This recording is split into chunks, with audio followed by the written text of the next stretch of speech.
Until next time, thank you so much for watching.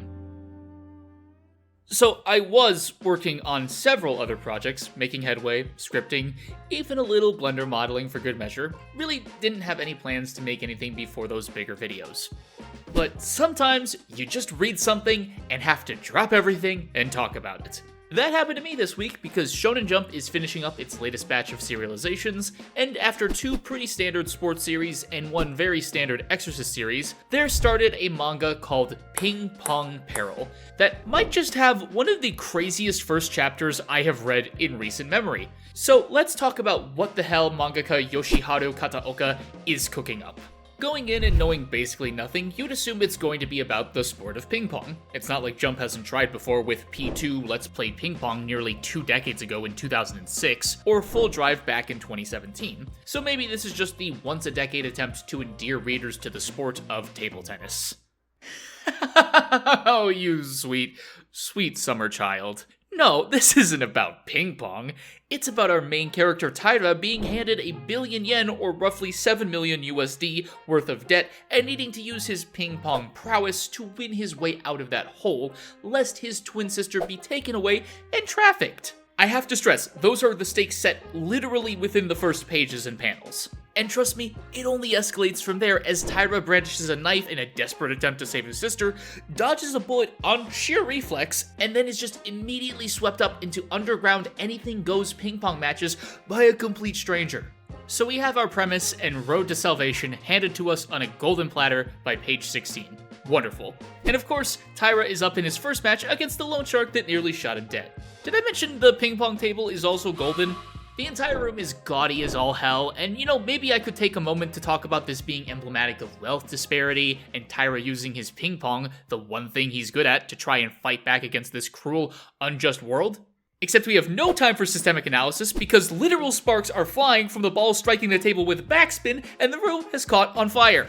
And I have to highlight this panel. I didn't notice until now, maybe because of all the sparks, but the flames have made the visibility even worse. He's got sunglasses on, so his vision's not affected. Sure, the visibility is the problem here. F it. We are reaching unheard levels of locked in as our unbespectacled friend chooses to close his eyes to combat the handicap. Why not? Go for it. This works as Taira ends up rallying back, and just as he's on the cusp of victory, we get the page turn and see this.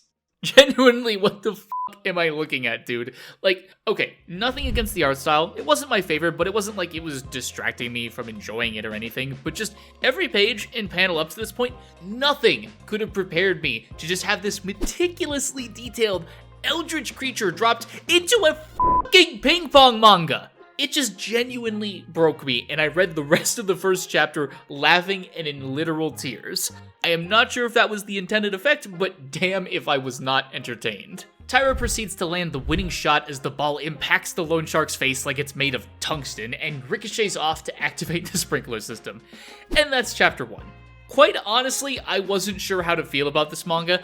I was expecting a run-of-the-mill sports series, but it really is in a different area code compared to contemporaries like Harukaze Mound, Ekiden Bros, or Embers. And maybe for that reason, it stands a chance. The medium of manga means this can go even more off the rails, and I am kind of on board to see just how wild it can get.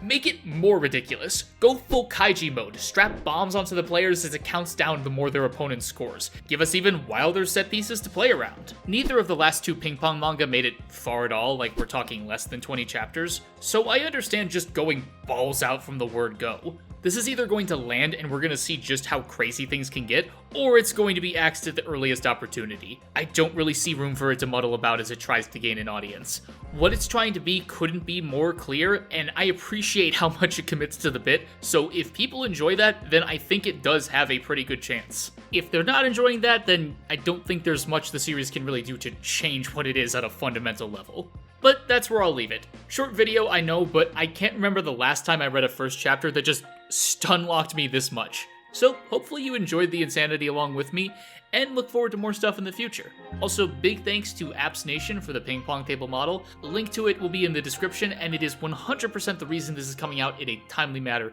at all. Okay, until next time.